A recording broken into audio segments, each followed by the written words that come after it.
Good morning po.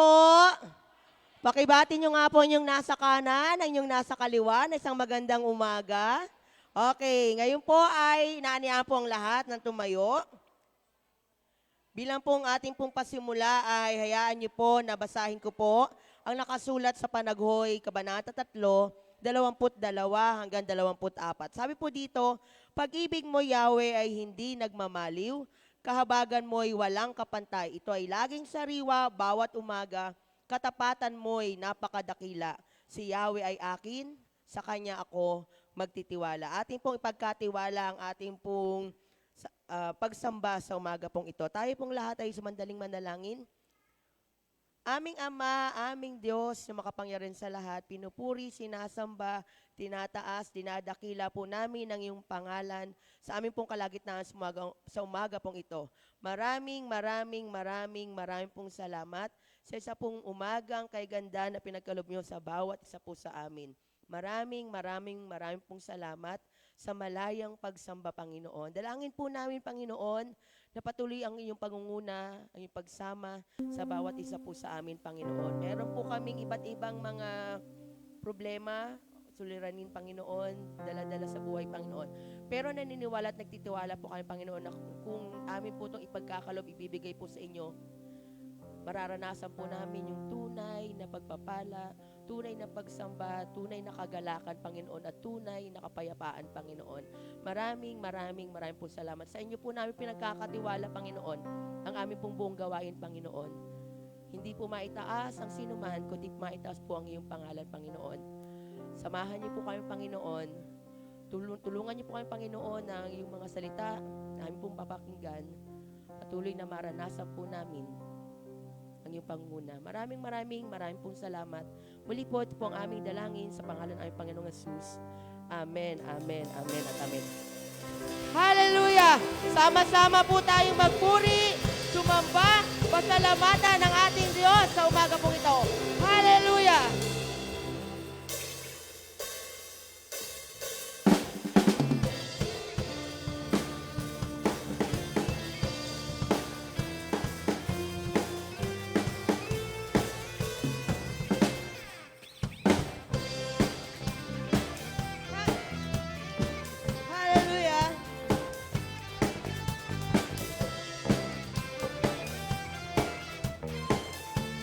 Sabayan niyo po, alam na alam niyo na po ito.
mundong ito, pag wala ka ay di makontento. Tuwing sumasamba sa'yo, sagat-sagaran ng kasiyahan, tunay na nadarama ko.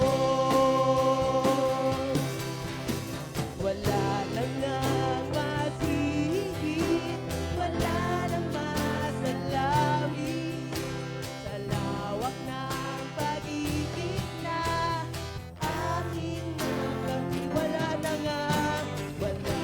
ngang masihigit, wala nang masalawin sa lawak ng pag-ibig na aking nakamit sa lahat. Sa lahat ng pag-ibig mo, labis ang pasasalamat ang puso ko. Higit sa lahat ng biyaya mo, napakaliwanag ng kinabukasan ko. Higit sa lahat. Sa lahat ng pag-ibig mo, labis ang pasasalamat ang puso ko. Higit sa lahat ng biyaya mo, napakaliwanag ng kinabukasan ko. Napakaliwanag ng kinabukasan ko. Hallelujah!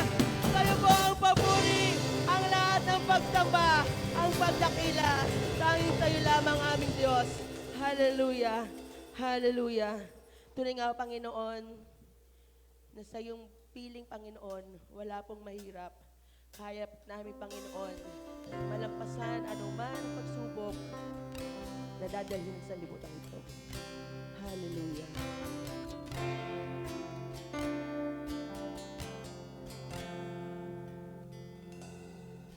Sa aking nakikita,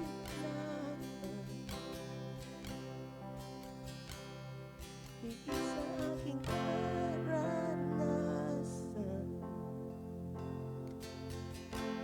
higit sa aking isipin, kaya kong gawin. Hallelujah. Sa aking karanasan, hallelujah. Minsan ay hindi natutunan,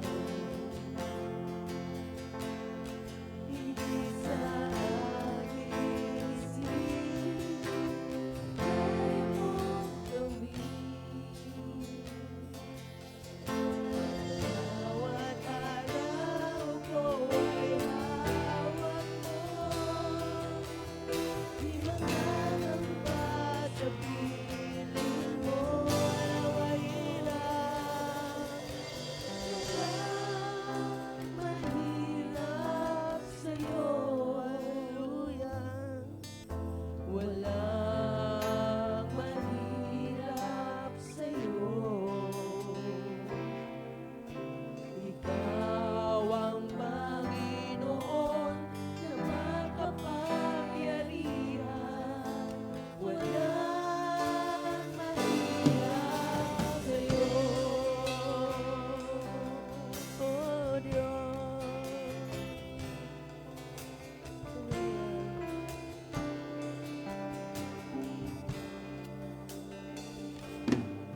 Sa aking kailangan, higit sa aking karanasan,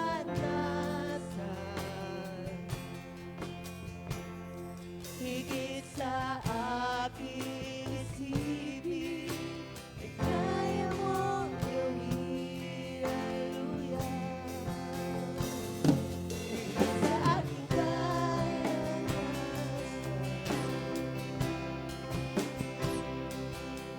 sana hindi natutunan, higit sa aking isipin,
nagmumula sa'yo. Kagalakan,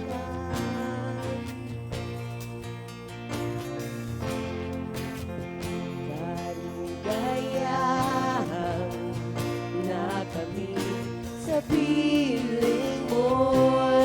Hanapin pa, wala nang hahanapin pa,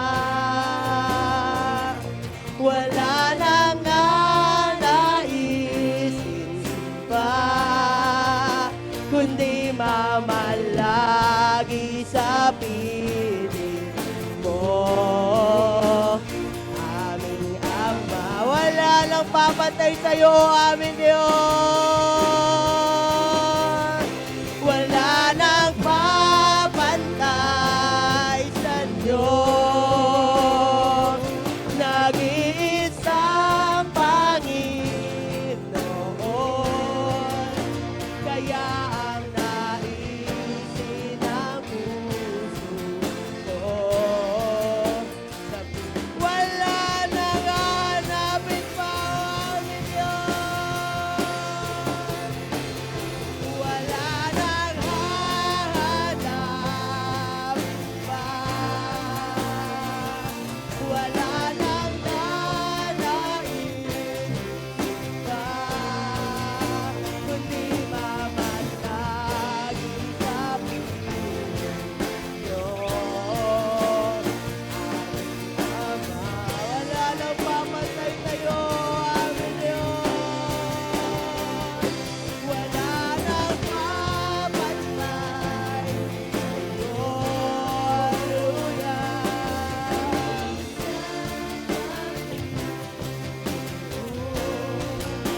Kaya ang naisin ng puso ko, kaya ang naisin ng puso ko, kaya ang naisin ng puso ko, sa piling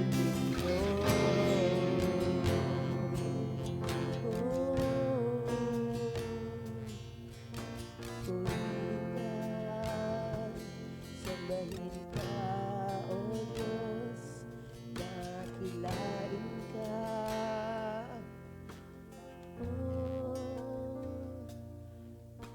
Purihin ka, sambahin ka, Ama, dakilain ka. Salamat po. Salamat po. Opo, aming Ama.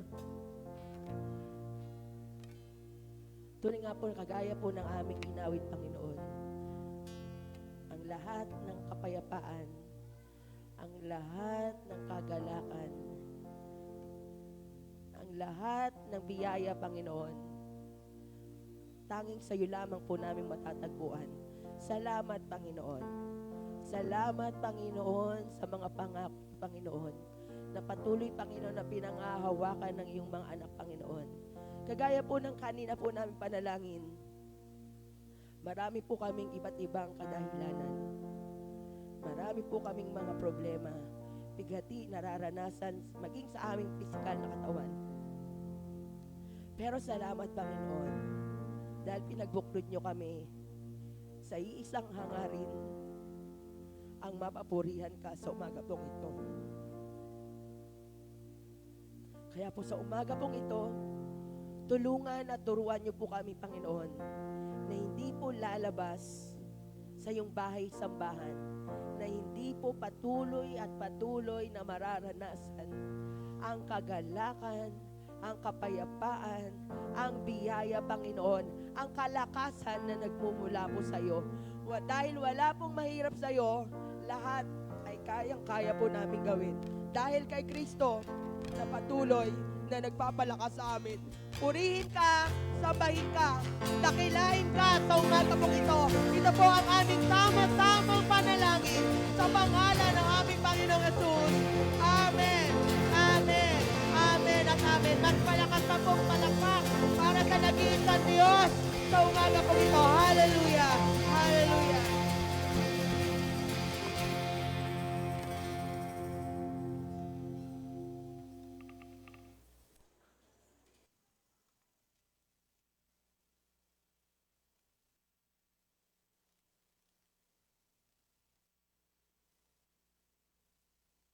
Ganda umaga po mga kapatid. Ayan. So kahit po sa mga kapatiran po natin, nakasama't kaisa po natin online, ano man pong oras po sa inyong kinalalagyan, binabati po namin kayo ng isang mabiyayang umaga o mabiyayang araw ng pagsamba. Kahit po sa bawat isa na naririto, batiin nyo na nga po yung katabi nyo. Nagulat na lang kayo, iba na yung katabi nyo. No? So at least, yan. So nagpapasalamat po tayo kahit sabi ko po sa mga participants kanina, no? Sa mga partakers kanina, kahit po masungit ang panahon, i-overcome po natin yan ng ating sweetest smile. Ngiti naman po kayo. So, ayan. Nagpapasalamat po tayo sa Diyos. Ang bilis ng panahon, ano? Nasa ikalawang Sunday na po tayo ng February. At ganun pa rin po, ang paksa at ang aralin na ating tatalakayin ay may kinalaman pa rin po sa pagmamahal. Nakatulad po ng sabi po natin last week, lahat po tayo, no, sa anumang saling lahi at sa anumang henerasyon o sa anumang mga lahi, race, and generations, lahat po tayo naghahanap ng katiyakan ng pagmamahal. Tama po ba? Di ba? We are looking for the security of love. Kaya nga po, tingnan nyo, kahit sa mga mag-asawa, minsan nagtatanungan pa, love mo pa ba ako? Ay, ganun, ano. So, ang totoo, I realize and I understand, no, sa aking pag-aaral, kahit po pala si Lord, ganun din. So, ngayong umaga ay, nung Sunday po, pinag-aralan po natin, security of love o love secured in Christ. Ngayon naman po, isang mahalagang paksa po ang ating pag-uusapan. Kasi tingnan nyo po, no? Lahat po tayo nakasisiguro. Lahat po tayo nakatitiyak. Love tayo ni Lord. Parang yung iba, hindi pa rin po talaga sang-ayon. Ano? Nakatitiyak, nakakasiguro tayo, love tayo ni Lord. Ayan. So, ang tanong po ngayon sa ating umaga ay, si Lord, love mo ba talaga? Ayan. So, yun ang ano. Hayaan po natin na ang salita ng Diyos ang siyang magbigay sa atin ng pamantayan at panuntunan ayon sa Kanya. Kung minsan po kasi, tingnan niyo po, no, meron pong tinatawag na love languages. Ayan. Kung paano po ipinapahayag o kung paano nararamdaman ng mga tao ang pagmamahal sa kanila. Meron pong kapag ka po pinaglilingkuran sila. Halimbawa, lalo po ang karamihang mga lalaki, hindi naman po lahat siyempre, pero karamihan po sa mga lalaki, common o normal po yung, isa po sa love language po ng mga kalalakihan ay service. Ibig sabihin, pagka po ipinagluluto sila, pinaglalaba sila, pinagpaplantsa, malaking bagay po yun yung pag-uwi po sa bahay, ano, hindi yung sasalubungin ng, ba't ngayon ka lang? Di ba? Away at gulo talaga hanap mo pag gano'n at nagtataka ka pa kung bakit ka inaaway ng asawa mo, di ba? Samantalang ang love language po ng mga lalaki pag uwi pa lang ay bibigyan mo na ng tsinelas, para makapagpalit ng, gusto mo bang pagtimpla kita ng kape? O kaya naman, nakatimpla na mismo. Those are the languages of love. Yung iba naman po ay touch. Kaya po kung mapapansin nyo, yung May-December affair, napansin nyo po ba yung mga ganon? Kasi yung mga babae, may mga babae, ang mas love language nila, touch. Yung hinahawakan yung kamay, yung inaakbayan, yung niyayakap. Yun po yung tinatawag na mga language of love, touch. Meron naman pong gift ang language of love. Ibig sabihin, papasalubungan ka, hindi ng sigaw. Ayan. Ang ipapasalubong, hindi po kailangang mga mamahalin. Ang mahalaga sa kanila is, oy, love niya ako talaga, kahit na ang dala mo lang naman ay kropek. Ayan. Basta ang mahalaga, meron kang dala. Kasi yun po yung language of love nila. Kaya kung minsan, hindi po nagtutugma. Ngayon, marami pa po yan. Hindi na natin maisa-isa for the benefit po ng time, no?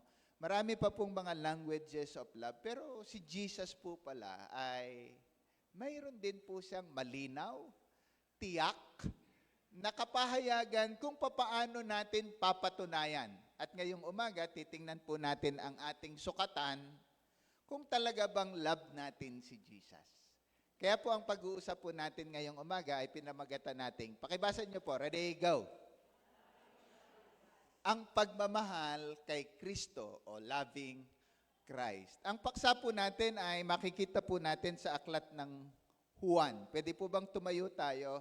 Isang talata lamang po ang ating pag-uusapan, pero huhukayin po natin sa liwanag ng mga salitang ito, ng talatang ito, ang pamantayan at panuntunan na inaasahan ni Jesus para po maipakilala, maipadama, at ngayong umaga ay masukat natin. Love ba natin talaga si Jesus? Isang talata lang po yan, at napakaiksing talata lang naman po. Pwede po bang pagbilang ko ng 3, ay basahin po ninyo ng sabay-sabay. 1, 2, 3.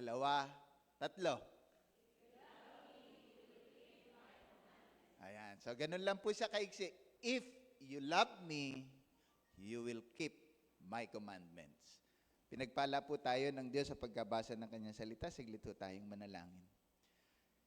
Payagan mo po, Ama, sa pangalan ng aming Panginoong Hesus. Yamang pinili naman na namin na sumamba sa iyo at pinayagan mo ayon sa iyong biyaya na kami po ay sama-samang sumamba ngayong umaga. Bahagi po ng aming pagsamba ay ang pag-aaral ng iyong mga salita. Nakikiusap po kami, ikaw po ang patuloy na makapangusap sa bawat isa. At ang liwanag at ang katotohanan ng iyong mga salita ang magpalaya sa lahat ng mga kasinungalingan ng kaaway, kasinungalingan ng paniniwala sa sarili. Sapagkat yun po ang sinasabi ng iyong mga salita. You will know the truth and the truth shall set you free. Maganap po sa buhay naming pare-pareho ang katotohanan ng iyong mga salita. At payagan mo po sa umagang ito, magkaroon po kami talaga ng seryosong pagpapasya. Piliin namin sa anumang sirkumstansya ng buhay. Ipahayag, ipadama, patunayan ang aming pagmamahal sa iyo. Kasi po yung pagmamahal mo, hindi na po talaga namin kayang questionin. Pero ang usapin po ngayon, yung pagmamahal naman namin sa iyo.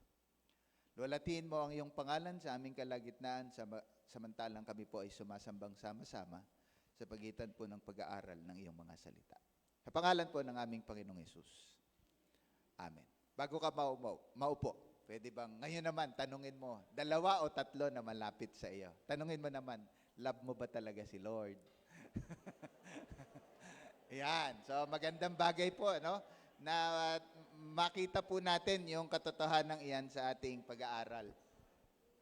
Anyway, bago po natin talakayin, magandang bagay po na makita natin ano po ba yung context. Pagka po sinabing context, ano po ba yung nakapalibot? Yun po yung context, sa mga a-attend po mamaya ng biblical preaching, you are still welcome, So, may mga nakalista na po ron. So, ano po ba ang context? Ang John po ay isinulat, kaya po maganda pa rin po na ang text natin is love. Ang Book of John was written by John the Beloved. Ayan, may John the Baptist, pero may John the Beloved.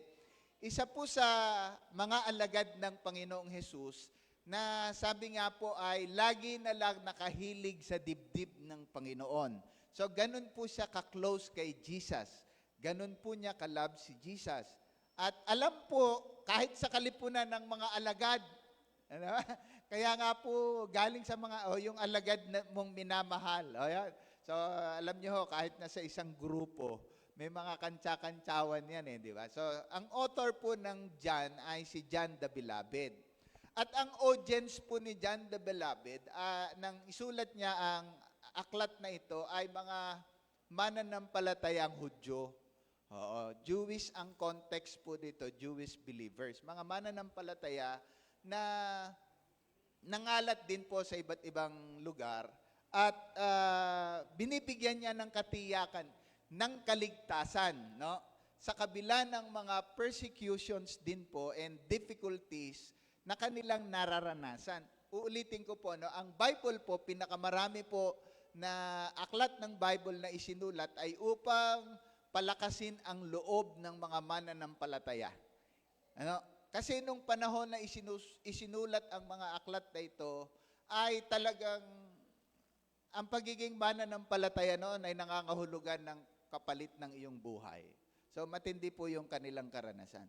At alam po natin na ang konteksto po ng John, no, ay bigyang katiyakan na ang kaligtasan po ay walang iba kundi sa magitan ng Panginoong Jesus.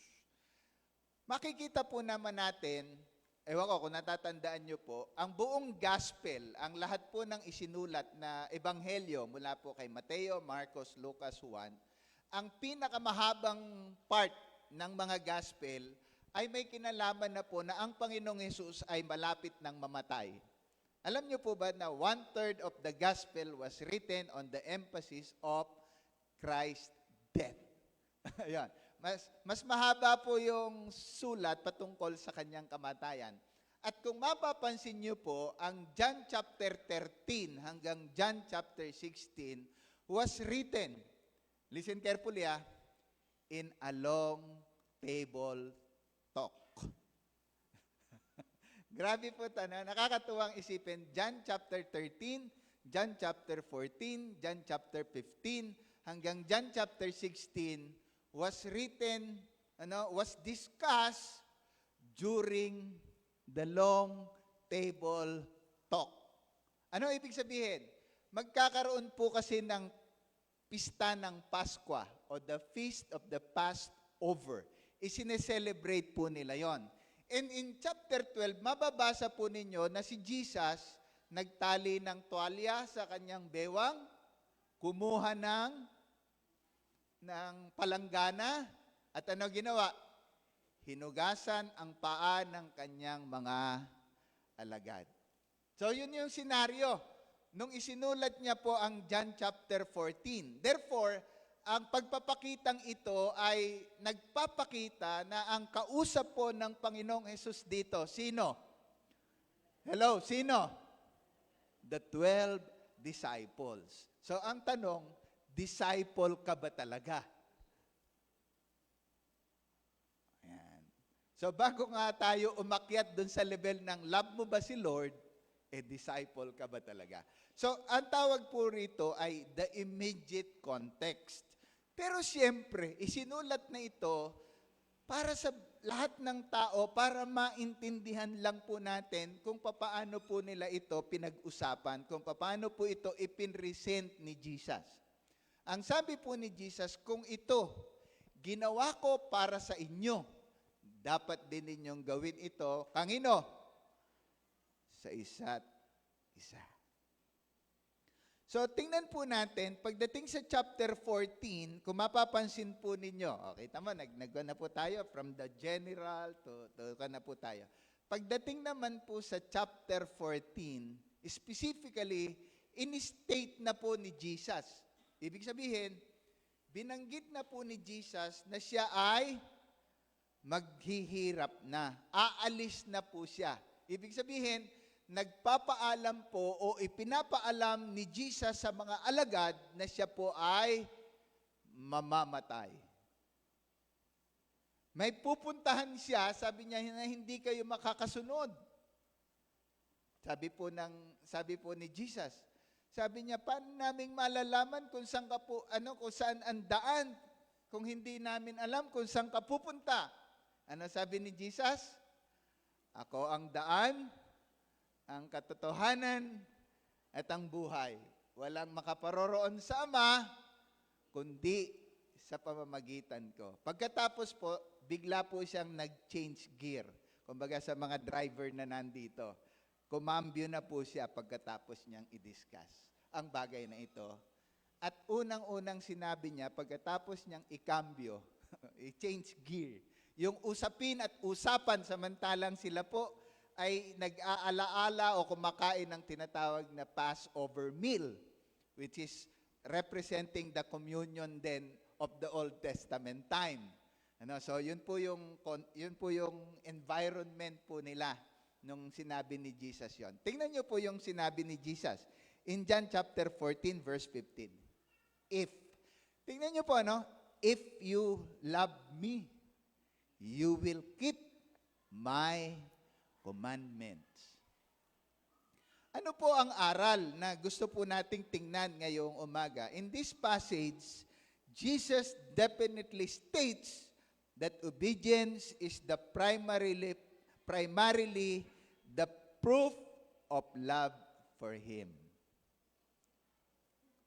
Ibig sabihin, si Jesus po, o ang Panginoong Jesus, ay malinaw na sinabi, tiyakang binanggit, papaano, ang totoong pagmamahal na inaasahan niya, kangino? Hello, kangino? Sa kanyang mga alagad. Grabe po ito, So, ibig sabihin, mamaya po, madidiscuss naman po natin yung qualifying. Okay, so, ang tanong, ito po yung sasagutin nating tanong, how Jesus defined how we should love Him. Pastor, alam mo, love ko talaga ang Lord. Kaya nga tingnan mo, linggo-linggo, uma-attend ako eh. Alam mo, Pastor, love ko talaga si Lord. Kaya nga ako nagbibigay ng tithes and offering eh. Alam mo, Pastor, love ko talaga si Lord. Kaya nga ako uma-attend ng life group eh. Alam mo, Pastor, love ko talaga si Lord. Kaya nga ako a-attend ng biblical preaching training eh. Pero, yun ba talaga? Is Jesus looking for the program? Hindi po palagay ko. Tingnan po natin. 3 bagay po ang sinabi ng Panginoong Jesus, how we should love Him. Mula po sa talatang ito na ating pinag-aralan. Una po, tingnan po natin. Sige anak. Sabi po dito, the condition of love He is establishing. Ini-establish muna niya. Ano po talaga yung inaasahan niya? Bilang ebidensya ng kanyang pagmamahal sa atin. Pangalawa, ito maganda. Clarifying the love we are expressing. Kaya nga po sinasabi natin, nasa programa ba talaga? Tingnan natin. Pangatlo po, gusto nating makita mula po sa talata ang katotohanan. The content of the love He is expecting. Pag-aralan po natin yung unang bahagi. The condition of the love He is establishing. Tingnan niyo po sa verse anong sinasabi. Sige po. Tingnan niyo po, if you love me. Pinasimulan po yung statement sa anong word po? Hello, anong word yung umpisa ng sentence? If. Ano po ang if? Ayan, di ba? Dito po, if is a question of, yan, if, ibig sabihin, there are certain requirements, there are certain certainty that are looking for. And in short, naghahanap ng ebidensya. Tanong mo nga uli yung katabi mo, may ebidensya ka ba? Di ba? If. So, ibig sabihin, meron pong requirements, di ba? If, meron pong condition. Tingnan niyo po, if you love me is a question of 3 bagay po. Una, is a question of confirmation. Hindi ko po alam kung, lalo na po yung mga baby boomers, ages mga 65 and above. Alam nyo ho ba na sa ating bansa noon ay merong kumpil? Sino na kumpilan na dito? Hindi na rin nyo alam yung kumpil? Yun po yung confirmation. Ayan, sa pinanggalingang mga tradisyon. May confirmation, kumpil. Kaya po nadagdagan noon yung ninong ko. Ayan, meron daw po kasing confirmation sa English po 'yan. The Catholic tradition. No, confirmation. Tingnan niyo po in verse 21. Tingnan niyo po ano? Ano sabi po ni Jesus? Pakibasa niyo nga po. Ready, go.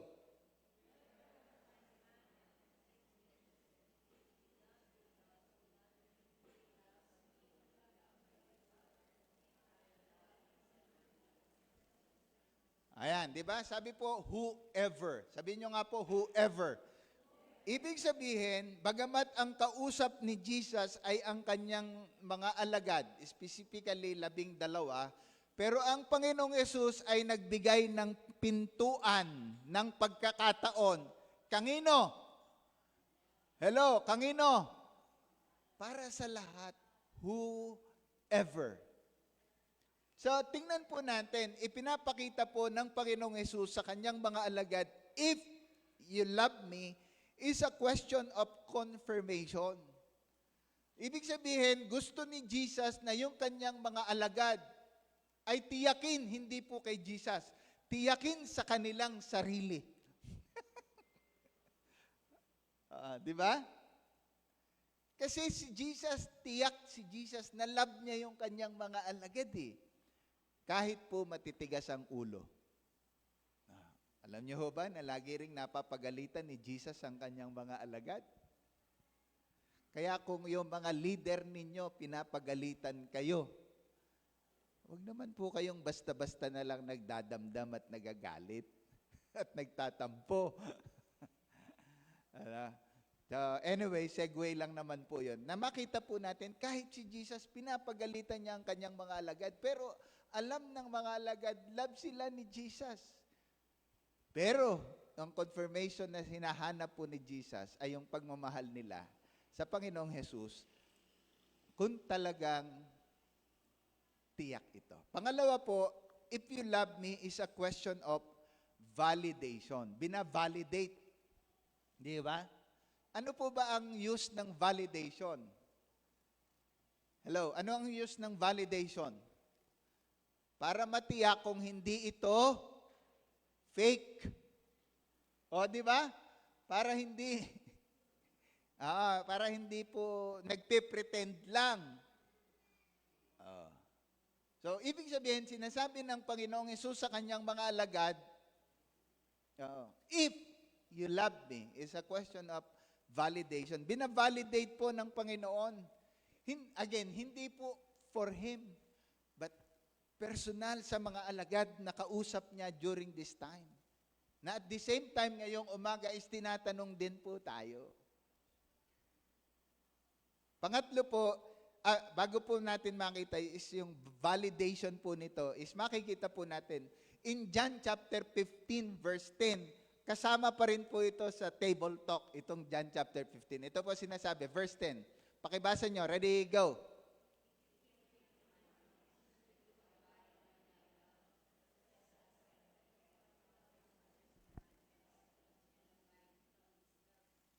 Tingnan nyo po ano ang validation na ginamit ni Jesus?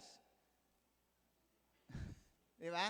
Ano ang validation? Ano ang ginamit ni Jesus para matiyak ng mga alagad na mahal siya talaga ng kanyang mga alagad? Ang sabi po, you will abide. So hindi po, hindi po ito seasonal. Yung kapag ka maganda ang buhay, pagka po tumatanggap ng mga bonus,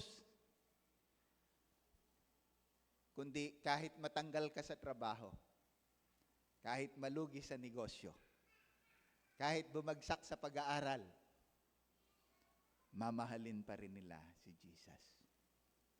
Parang ayaw nyo po talaga, no? So, sige po, pangatlo po, sige. Ito na po, if you love me is a question not only of confirmation, is a question of not only validations, but also a questions of qualifying. Sinusukat po dito. Ano po ba ang degree? If you love me speaks about the questions of qualifying. ano po ba ang sukat ng pagmamahal mayroon ang mga alagad sa Kanya? In verse 23, tingnan niyo po ito.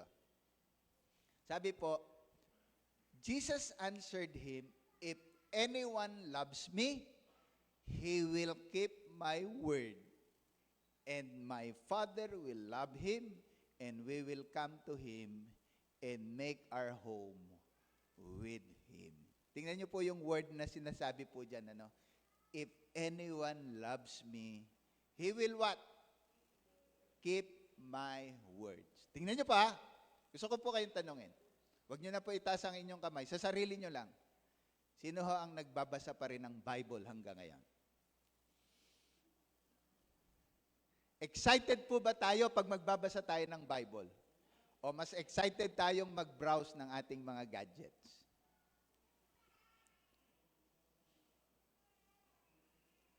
Kumusta po ang pagmamahal natin sa salita ng Diyos? Again, ang pinag-uusapan po dyan is a degree. Magkausap po kami. Para po sa lahat, at uulitin ko po yung isang kwento na tinanong po sa amin when we conducted training po sa Marinduque. Sabi po niya, "Pastor, paano ko po mai-encourage ang aking mga anak na mag-involve sa ministry?"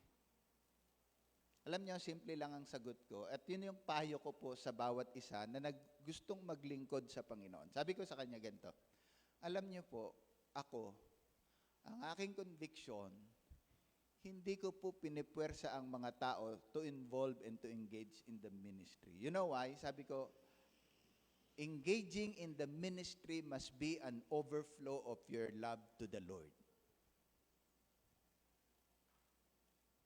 Alam niyo kung bakit? Pagka kasi ang nagbubunsod at nag-uudyok sa iyo ay ang pagmamahal, hindi mo kailangang utusan. Ang tanong, love mo ba talaga si Lord? Oh. Pagka tinanong kayo, nagdi-devotion ka ba araw-araw? Pastor, ang dami ko kasing ginagawa. Pastor, yung mga anak ko. Di ba? Magpa-pop up ng iba't ibang mga excuses and alibis. But, if you love something, if you love somebody, you will put every effort, you will invest your time, and you will sacrifice everything for the sake of the one whom you love. Kaya nga po madali namang matiyak kung mahal tayo ni Jesus Love talaga tayo ni Jesus. Pero ang tanong, love mo ba si Lord? At si Lord mismo nagbigay ng statement na to, if you love me. Meron daw pong tatlong uri ng love ang ginamit ang Bible. Sa Greek word, ang tatlong uri po ng love ay, una po, the word love used in Greek is phileo, which is the familial love. Meaning, pagmamahal po yan, relational po yan. Ibig sabihin, kaibigan, magulang, kapatid, anak. So, yan po yung ginagamit na word ng love. Pangalawa po ay eros. Ito na po yung word na ginamit sa opposite sex. Again opposite sex, hindi po same sex.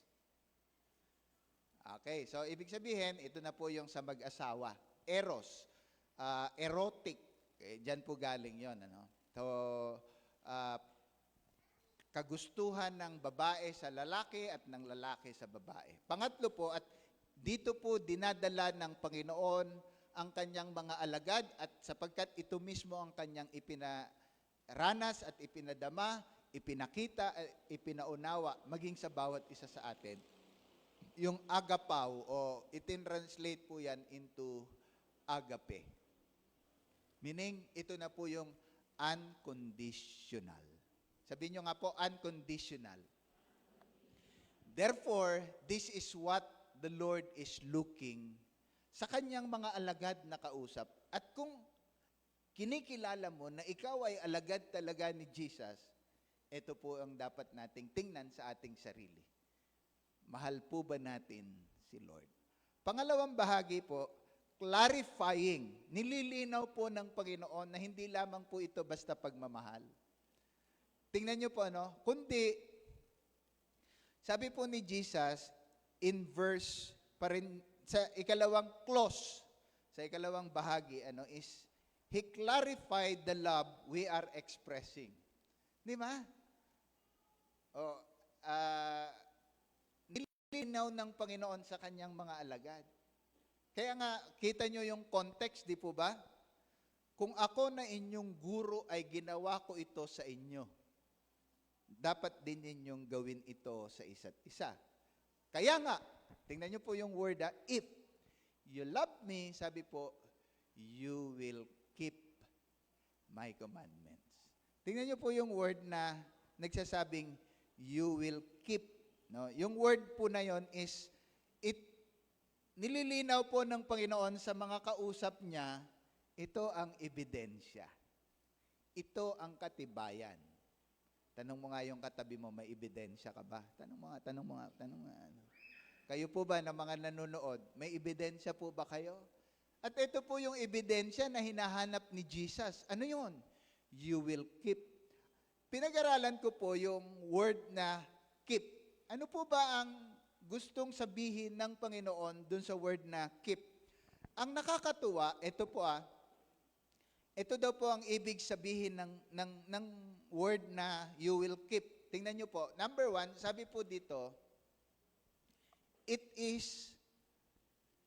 requires concrete actions of, number 1 po, guarding from loss. Yung ayaw mong mawala. Kaya pala, in the book of Psalms 119, grabe po ang 119, di po ba, ng chapter ng Psalms? Lahat po yon mula sa unang talata hanggang, 178 verses ba? O 176 verses, yung Psalms 119. Lahat po yon saan tumutukoy? Sa salita ng Diyos. You will keep. Ibig sabihin, sabi po, hindi mo gustong ito ay mawala. So, hindi ito aandap-andap. Yung word po na keep, yun po yung gusto nating pansinin na sinasabi, guard from loss. It requires security. Sinisecure po ba natin sa buhay natin ang salita ng Diyos? Kaya po pala, in Psalms 119 verse 11, anong sabi? I will hide your word into my heart that I may not sin against you. Sa Tagalog po yan, sabi, iingatan ko ang iyong mga salita sa aking puso upang hindi ako magkasala laban sa iyo. Again, may appeal pa rin po ba sa atin? Excited pa rin po ba tayo sa pagbabasa ng Bible? Ang malungkot na katotohanan, kahit po sa mga kabataan na naririto, bumibili tayo ng napakamahal na mga gadgets. Pero hindi tayo makabili ng sarili nating printed Bible.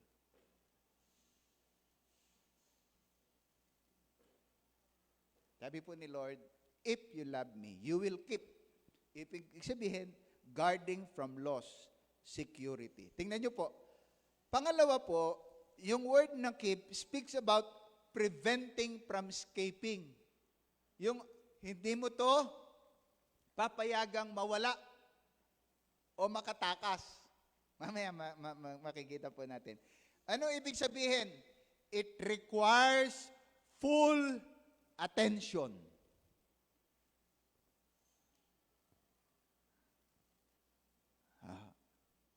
Grabe po pala talaga, no? Oh. Ngayon, tatanungin natin ang ating sarili. Love po ba natin talaga si Lord? Tanungin mo nga yung katabi mo, love mo ba talaga si Lord? Oh, di ba? Actually, ganito mga kapatid, huwag daw kayo mag-alala. Kahit ang mga alagad nung panahong ito, hindi nila ito naintindihan na ganun kalalim ang sinasabi ng Panginoong Yesus. But thanks be to God, He has given us this time and chance to evaluate ourselves kung mahal po ba natin talaga si Lord. Kumakapit. Hindi bumibitaw.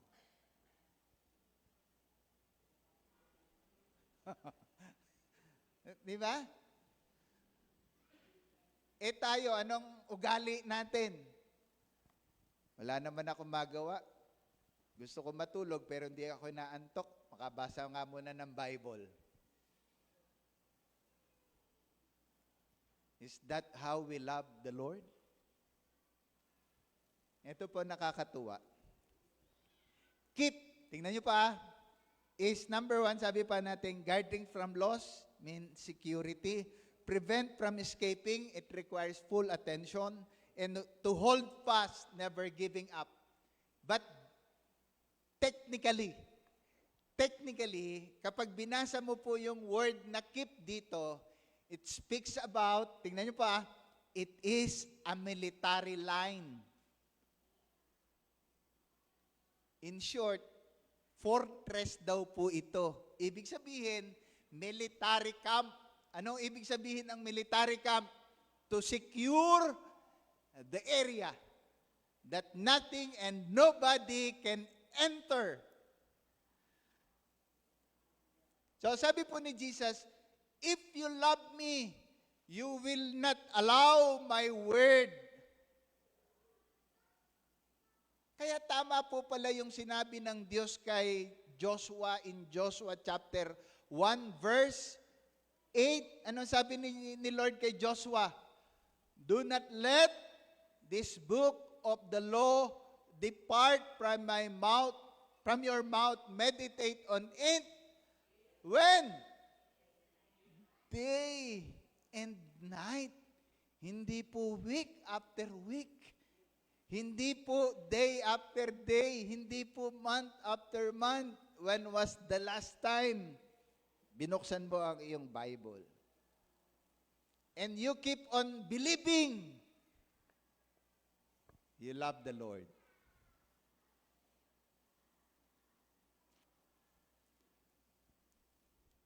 Tingnan po natin, ano sabi po. In 1 John chapter 2 verse 3. Ito po sa nasabi. 1 John chapter, pakibasa nyo nga po. Ready, go.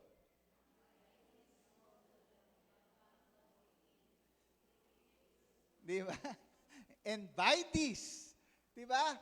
We know that we have come to what? To know Him. How? Hello, how? Oh, di ba? How you keep something that you don't have? Paano iingatan ng isang bagay na wala ka naman?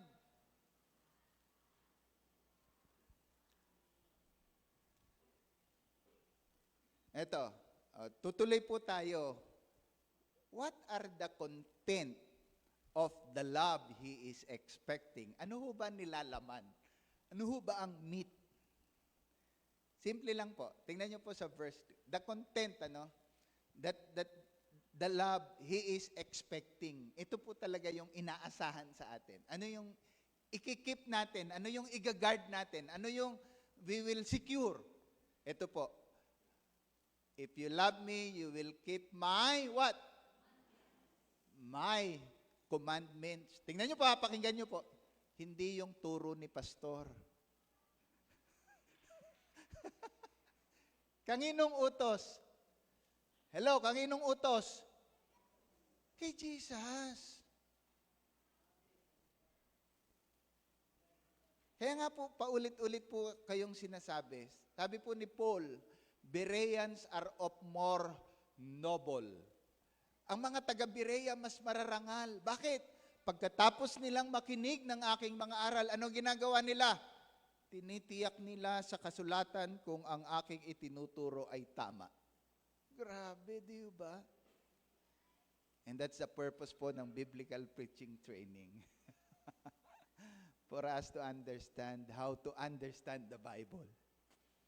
Not only for, hindi po para tayo po ay maging mga tagapangaral lang. Hindi, para po tayo mismo maintindihan po natin paano intindihin ang Bible. Why? Because that is major element of proving our love sa Panginoon. Tingnan niyo pa, ano po ba yung content ng kanyang ng kanyang pagmamahal na inaasahan sa atin? Una po, sabi po, it is my commandments. Hindi po ito utos lang ng magulang, hindi utos lang ni pastor, hindi po utos ni chairman, hindi po utos ito ng life group leader. Ngayon, kung may mga inuutos ang mga authorities na yan, na hindi against sa Bible, okay po yon. Pero primarily, ang sinasabi ni Jesus dito, my commandments. At alam nyo po, segue lang, para po tingnan nyo po, ang isa sa inuutos po talaga ng Panginoon dito, ito. Magmahalan kayong 12. Actually, 11 na lang sila nung time na yun. Tingnan mo nga yung katabi mo. Love mo ba yan? Kung ang titingnan po natin ay yung immediate context.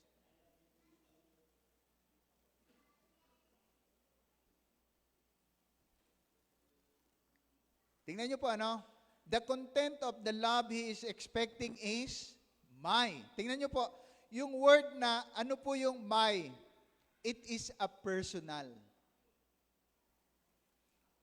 Tinignan ko po yung mga kanyan, me, my, I. Yung buong chapter na yan, mula chapter 13 hanggang chapter 16, mababasa nyo po yan, I, my, me, mine. Oh. Kasi nga po, it is an intimate talk with His disciples. Pangalawa, hindi lamang po my, it is a personal, di ba? Kundi commandments. Ano po ba yung commandments? It requires full obedience and compliance. Oh, uulitin natin yung tanong, love po ba natin si Lord? Ang tanong, kung love mo si Lord, sinusunod mo ba yung utos niya? O paano natin masusunod yung utos niya kung di naman natin binabasa ang Bible natin? Paano tayo magbabasa ng Bible kung wala naman tayong Bible? Yung pagkain mo, pinipilit mong mabili mo, araw-araw yung Bible, inaasahan mo, libre pa. Ba't ganon? Tapos pinapangatawan na natin. Pinapaniwalaan natin, love natin si Lord. Bible lang, hindi natin mabili. Andiyan pa po ba kayo, mga kapatid? Tatanungin ko kayo, love nyo po ba talaga si Lord? Hindi sa uri ng pamantayan at panuntunan na inaasahan natin, kundi sa uri at pamantayan at panuntunan na sinasabi niya mismo. Commandments is a definite instructions. Tingnan niyo po, ito daw po ang definite instruction. Ibig sabihin, may tuwiran po siyang mga sinasabi. Pangalawa po, it is an injunctions. Ibig sabihin ng injunctions, kailangang tuparin. Di po ba? It is a court order. Grabe talaga ang Lord, Grabe po talaga pag pinag-aralan mo itong Bible, Injunction is also a legal term. Legally. Di ba? And pangatlo po ay, it is a prescriptions. Sino naman po ang nakakailangan ng mga prescriptions? Hello? Sino nag-i-issue ng mga prescriptions? Doktor. Para ano? Para sa mga may sakit. Grabe po talaga, Nakakamangha ang Panginoon if we could only find time to dig sa kanyang salita. Question, pagka sinunod mo yung prescription, sino gagaling sa karamdaman? Yung doktor o yung pasyente?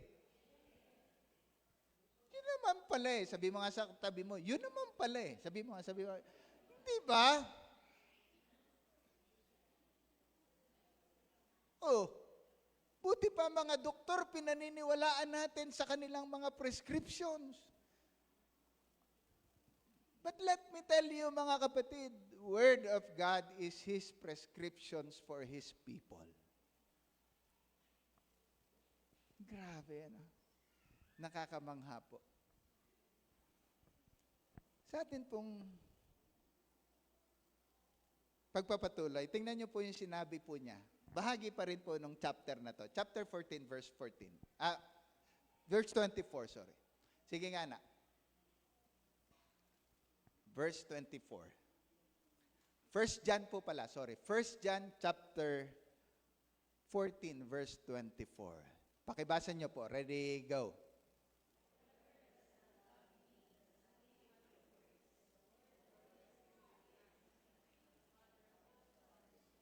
Oh, di ba?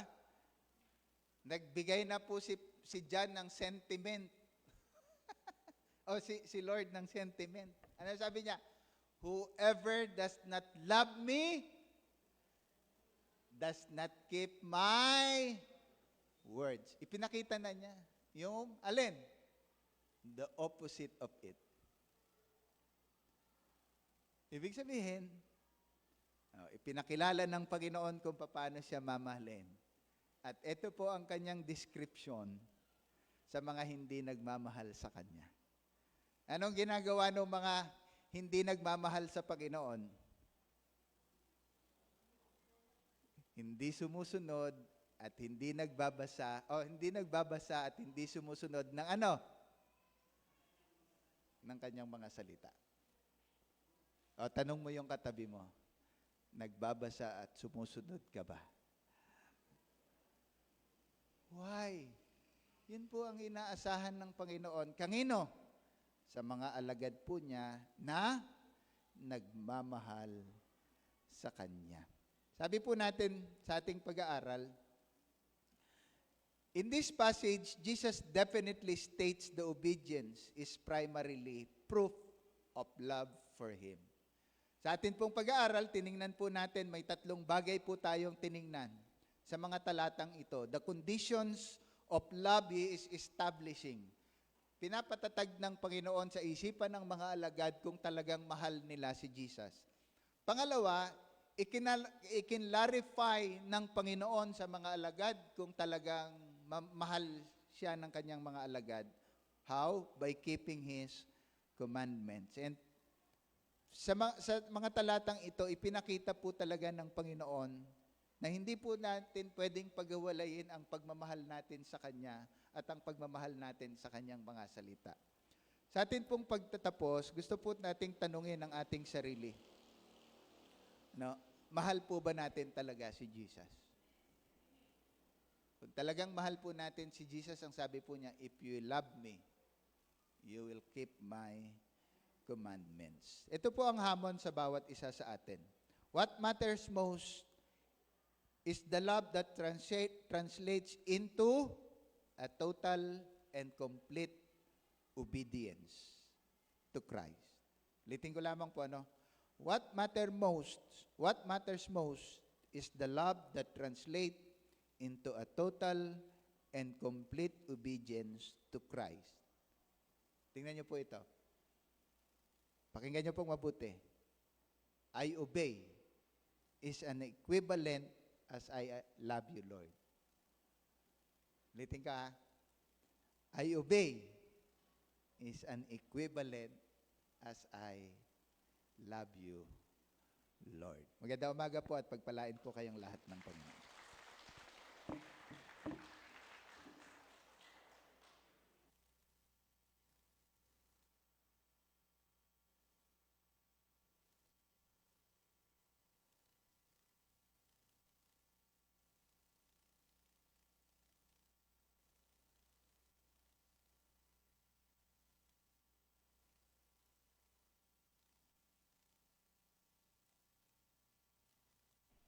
Let's pray po. Let's bow our head po. Lord, thank you for all the blessings that you have given us. As we give our tithes and offering today, we give thanks with a grateful and joyful heart. Use them, Lord, for your works and for the need of others. Also, teach us how to trust in you in everything that we do. In Jesus' mighty name, amen.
Nandiyan po ang lahat para sa atin pong panalangin pastoral. Papasalamat po tayo palagi sa Panginoon sapagkat hindi lamang po sa mga personal nating pananalangin, kundi meron tayong pagkakataon sa umagang ito na ibinubukas sa atin ng Panginoon na tayo po ay sama-samang lumapit po sa Kanya. Hindi lamang lumapit kundi mas magpasalamat.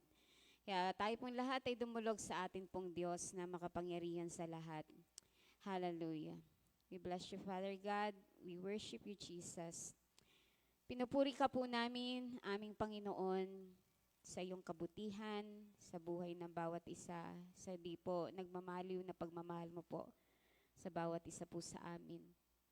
Pinasasalamatan ka namin, Panginoon, sa buong isang linggo ng iyong pong paggabay, ng iyong pong pagsama, ng iyong pong pag-iingat, ng iyong pong patuloy na provision sa bawat araw. Salamat po sapagkat naging totoo ka po sa iyong mga pangako na kailanman hindi mo po kami iiwan, hindi mo kami pababayaan. Ikaw po ang aming Diyos Ama na marunong pong magbigay ng mabuting bagay sa bawat isa po sa amin.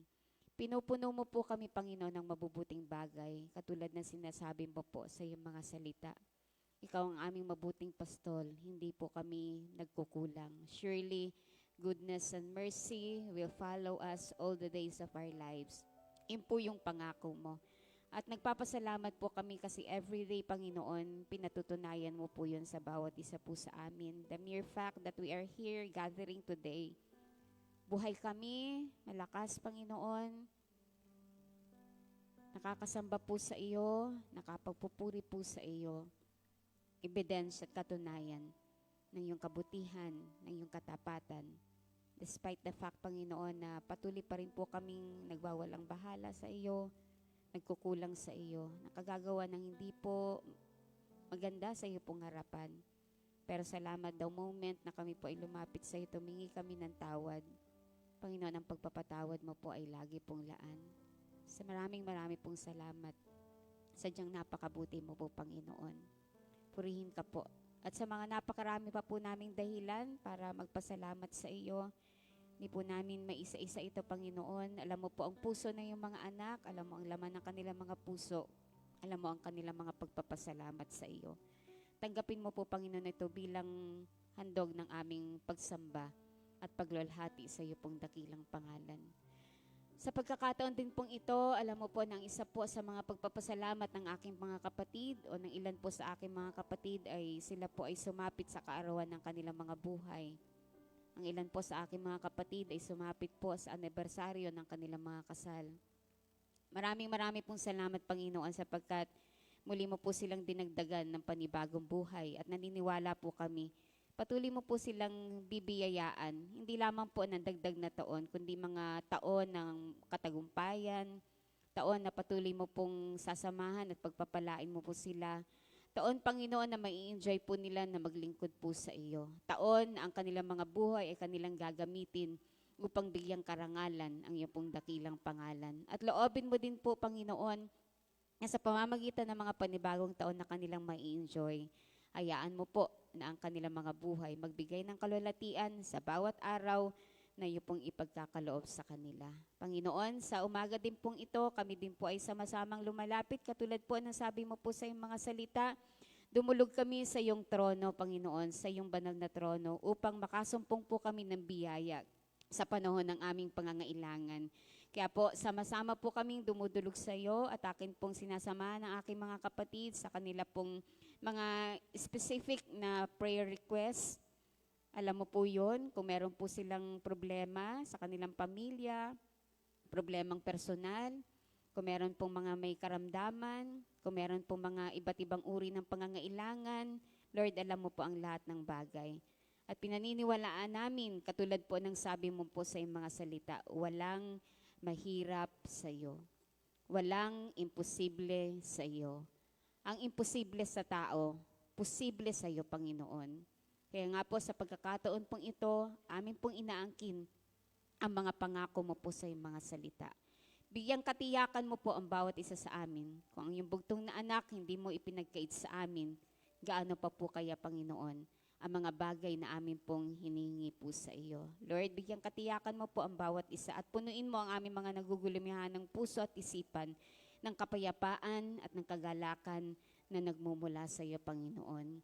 At alam po namin, makakaasa po kami, ikaw ang aming Diyos na mapagmahal, ikaw ang aming Diyos na makapangyarihan sa lahat, na hindi po magkakait ng mabuting bagay sa iyong mga anak. Tanging sa iyo po ang pagpupuri at pagsamba sa tanging pangalan ng aming Panginoong Yesus.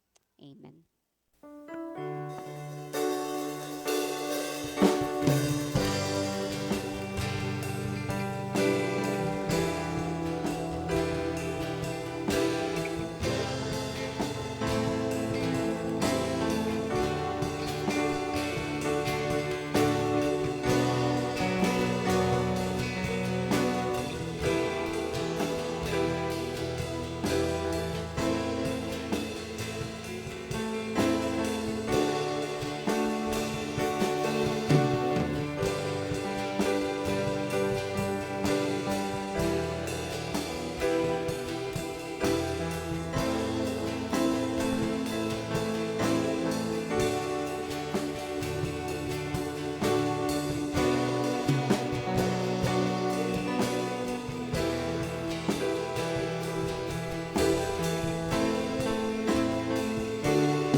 Ipinapahayag po namin ang taus-puso naming pagpapasalamat sa pagkakataon na kami po ay makasamba sa iyo ngayong umaga. Laki po ang pakiusap na sa aming pansamantalang pagtatapos. Kami na naririto sa bulwagan, sila nakaisa po namin online. Itismis mo po ng iyong pagpapala sa pagitan po ng pagtataas ng kamay ng iyong anak. Mga kapatid, pagpalain pa kayo ng Panginoon at ingatan. Paliwanagin pa ng Panginoon ang kanyang mukha sa inyo at mapagpa sa inyo. Ilinga pa ng Panginoon ang kanyang mukha sa inyo at bigyan kayo ng lalo pang kalakasan, kalusugan, kasaganaan, pagtatagumpay ngayon at sa harapin ng inyong buhay kasama ng inyong mga mahal sa buhay. Sa pangalan ng Ama, ng Anak at ng Espiritu Santo, tayong lahat ay sama-samang magsabi ng Amen. Kumulang po kayo mga kapatid para po sa ilang mga paalala, pahayag at pagbati.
Ayan, sige po, habang inaayos po yung video, ayan, atin muna pong i-welcome ang ating bisita ngayong umagang ito.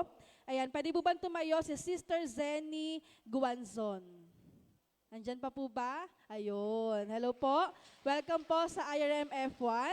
Mukhang magkapatid po kayo, Nay. Oh, magkamukha po. Ayan, welcome po. Nawa po ay magkita po muli tayo next Sunday at sa mga susunod pa po. And sa mga nakaraan po naming na-welcome, hindi ko po alam kung nandyan po kayo. Masaya po kami kung kasama po pa rin namin kayo ngayon. Ayan, meron pa po pang bagong attend na hindi po nakuha yung pangalan. Baka nandyan po yung nag-invite or kapatid nyo din po or kamag-anak. Pwede po kayo magtaas ng kamay para po ma-welcome po natin ang inyong invite. Kung wala naman po, ayan, sige po, okay na po yung video.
Nakakatuwa naman. Ayan, abangan po, atin pong idadaos ang ating IRM Ministries National Anniversary. Ayan, yan po ay gaganapin po sa March 15, medyo malayo-layo po, sa Antipolo, Inares. So dahil nga po malayo, ayan, kailangan natin ng bus at kami po, tayo po ay arkila po ng bus na magagamit papunta po dun sa Inares, Antipolo. So, sa mga nagnanais pong sumama, ayan, ang inyo lang pong kailangan bayaran ay 100 pesos at magbabaon po kayo ng inyong pang-lunch. Pero, ayun, basta, ayun, pwede po kayo magbaon ng inyong pang-lunch para po pagdating doon ay sabay-sabay po tayong magla-lunch. Ayan. Sa mga interesado po, magsabi lamang po kayo sa inyong mga kapisanan president. Ayan, kay Kuya VJ, ayan, taas ang kamay ni Kuya VJ, kaway-kaway. Kay Ate Karen, kay Brother Robert, at kay Sister Nona. Ayan, again po sa mga interesado po, National Anniversary, ayan, Inares, Antipolo. Ito po ay sa March 15. Okay po, magsabi lamang po, 100 pesos po ang registration. Ayun po, unahin ko na po, may nangangailangan po ng dugo. Any type po, kahit ano pong type, pwede pong mag-donate. Magsabi lamang po kay Sister Lani Balbastro.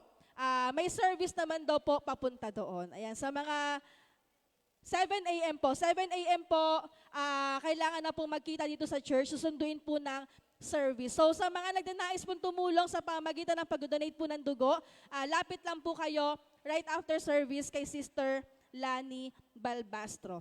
Ayan. And sa darating pong anniversary din po pala, ang ating pong susuotin ay yung t-shirt po natin nung 50th anniversary. Yung gold or yung black. Kahit alin po doon, basta gold or black. Sa mga wala pong t-shirt, lapit lang po kayo kay Pastor Milo para po maka-order po kayo, para po magawan po kayo ng t-shirt. Ayan.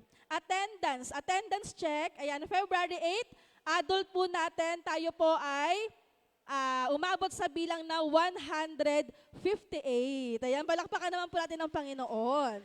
Ayan. At ang mga bata naman po na nasa Sunday school, hindi po kasama yung ibang bata dyan, 65 po sila dun sa baba. Ayan, praise God. Okay. And wedding anniversary offering, this coming Sunday na po yan, February 15. And at the same time po ay ang ating renewal of vows. Isang pananambahan lang po tayo next Sunday. Again po, pakirelay po sa inyong mga kapatid, kaibigan, kumare. Next Sunday po, 8 a.m. lamang po ang ating pananambahan para po sa pag-celebrate po ng Hearts Day at ng Renewal of Vows. And at the same time po, ang ating wedding anniversary offering. Ayan. Next po. Ayan. Again, yung pledge po na nasa harapan, na nasa labas po, wag po kayo ma-pressure. Yan po ay good for 1 year. So kung pipirma po kayo sa 1,000 pesos, yung 1,000 pesos na po na yon ay pwede nyo pong ibigay basta year 2026. At pwede po kayo maghulog-hulog kay Sister Jen Tongha. Kunyari weekly 100, ayun, pwede po yon. Ngayon nga, kayo na lang po mag-usap ni Sister Jen Tongha. Ayun po. So, ina-encourage ko po ang bawat isa na suportahan po natin ang ating pledge para po yan sa pag-aayos po ng pangalan ng ating church, ng ating lote. Ayan, next po, this coming May 7 to May 9, magkakaroon po ng Kalalakihan and Kababaihan National Convention. So, pwede po ba pumalakpak lahat ng kalkab? At ang susuporta po sa gawaing ito, ayan, makipag-ugnayan lang po kay Sister Nona and kay Brother Robert. Kung ikaw po ay mag-register hanggang April 15, ang babayaran po ninyo ay 4,700. At kung yung late registration naman po, hanggang May 6, 4,900. Bakit po medyo malaki? Kasi po, kayan po ay gaganapin po sa Baguio. Ayan. Crown Legacy Hotel, Baguio City. So, malayo-layo po. Kasama na po dun yung food sa registration nyo po na 4,700 or 4,900. Hindi ko lang po sure ang inyong transportation kung kasama na po dun sa 4,900. So, sa mga interesado po, again, kay Sister Nona and kay Brother Robert po, makipag-ugnayan. Ayun po, pinapaalala din po ng mission head na si Sister Evol, lahat daw, ang presidente daw po ng kabataan, ng Kalkab, ay wala mo na pong uuwi dahil may meeting lang po kayong mabilis. Again po, presidente po ng kabataan and Kalkab, imi-meet nyo po si Ate Evol right after service. And ngayon naman po, akin po tinatawagan ang ating lamhead para sa karagdagang announcement.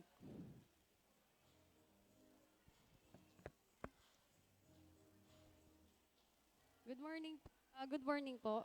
Paalala po sa lahat po ng member po ng LAM po natin, ang gawain po natin sa Feb 17 po, ang lahat po ay inaasahan pong makibahagi. Tuesday po ito, holiday po.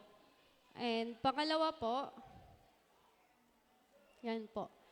Ang LAM po ay magkakaroon po ng gawain sa May 2, 2006 po. Ang team po natin is Worship Real Talk po. Ganito po, dalawang part po ito. Ang una po ay symposium po, then ang night po is worship night po.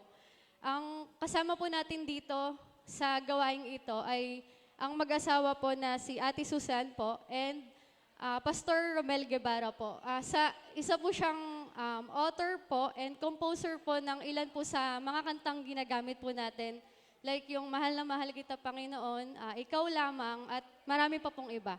Sa mga gusto pong maka-experience po ng worship night po natin, meron po tayong registration po na 200 pesos po. Ito po ay gaganapin ng 6 p.m. to 8 p.m. po. And pwede rin po kayong makisama sa amin sa symposium po ng morning po. All about worship po, pwede pong matakil po dito. Kung gusto nyo pong makibahagi, maaari lamang pong magsabi po sa amin agad kasi po limited lang po yung tickets or yung registration po na i-offer po namin since ang lahat po ng LAM ay counted na po. So sa other details po, yun po, maaari nyo pong itanong po sa akin po or kay Ate Eri po. Yun lamang po. Maraming salamat po.